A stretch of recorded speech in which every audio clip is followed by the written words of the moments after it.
Hi everybody, this is Sarah from Sarah Q Geist DPT Myofascial Release. I wanted to create a video for you to help you decide whether the videos that I'm putting out work for you or not. I hope you can't hear my dog. That's Ryder. Oh! She's panting because we just played some frisbee.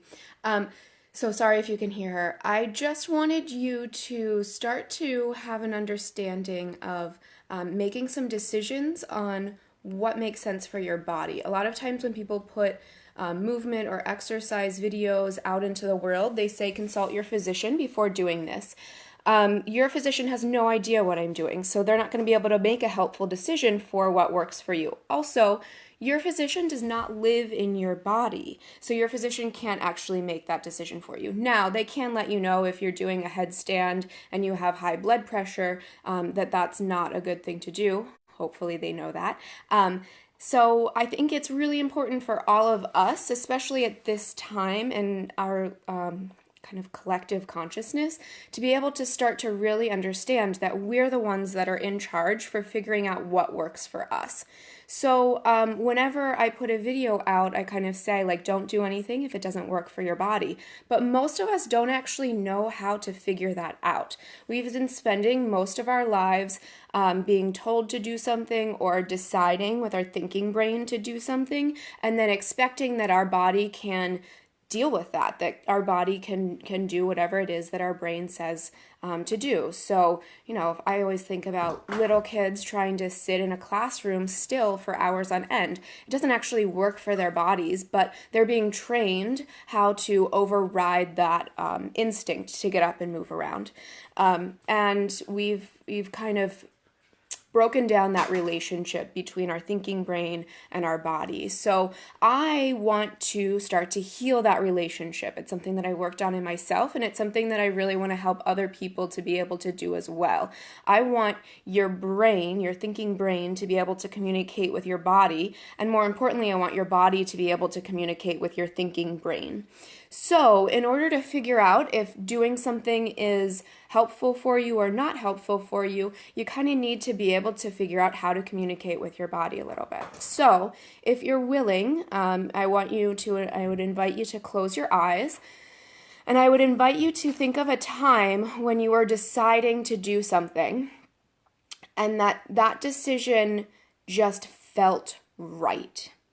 Logically, maybe it made sense. Maybe it didn't make sense logically, but actually it just felt right. So examples might be picking out a new pet, deciding whether to get married or not, deciding which college to go to. Or it could be little decisions, right? That one time that you were like, I just felt like I had to go to the grocery store, and I saw a friend that I hadn't seen for 10 years, and we connected on this thing that was really helpful for me. So just take yourself back to a time where you just kind of had a, yes, this feels like, yes, I should be doing this. And just kind of notice what that felt like in your body, or what that experience was like for you.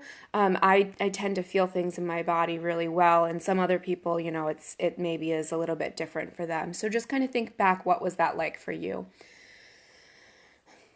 When I think about those times, there's a lightness in my chest, there's an expansiveness through my entire body. I can tend to kind of feel energy running through my body. I don't tend to feel a tightness anywhere or a constriction. It just feels like things are really open and flowing. And for me, when I feel that in my body, so my Ryder dog that I showed you when I met her for the first time, my whole being knew, yes, this is my new dog.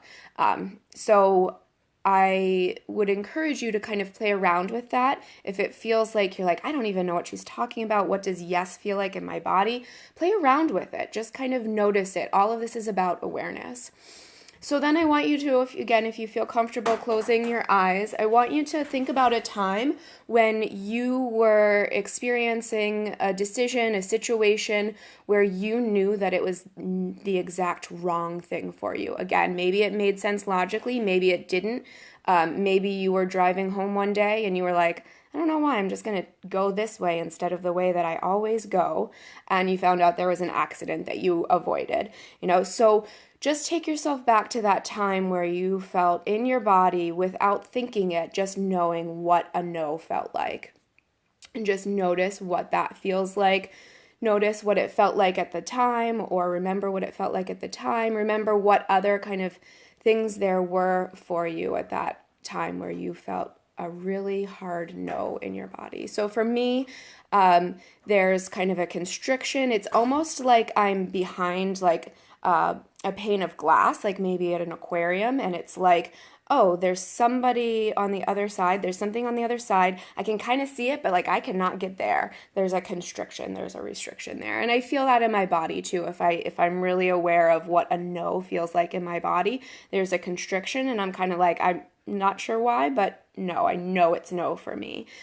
So again, I know these can be kind of hard to figure out initially. I've been working with this stuff for quite a while, and would encourage you to kind of play around with it and just notice when you know something is a yes for you and you know something is a no for you, what does it feel like?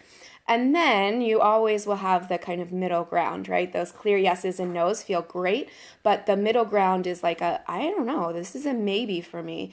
Does it make sense for me to be doing this video that this person I've never met that's posting on the internet is showing? I don't know.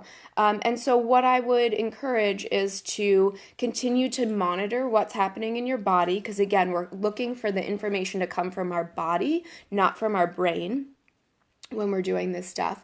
And I would encourage you to kind of take things slowly. So nice and slow, constantly monitoring. So, if you're following along with any of my other videos, as you're kind of getting onto the ground, as you're lying on the foam roller, as you're going into a position, I might suggest throughout that time, just checking in with your body and seeing, does this feel like a yes or does this feel like a no? And as that maybe starts to kind of go one way or the other, then you'll get some clear information about it. Please, if you have any questions about how to do this anymore, if you'd like to work with me to try to figure it out for yourself, you can shoot me a message and I would be happy to help you out. Hope you guys are staying well. Happy Saturday if that means anything to you these days, and I'll catch up with you soon.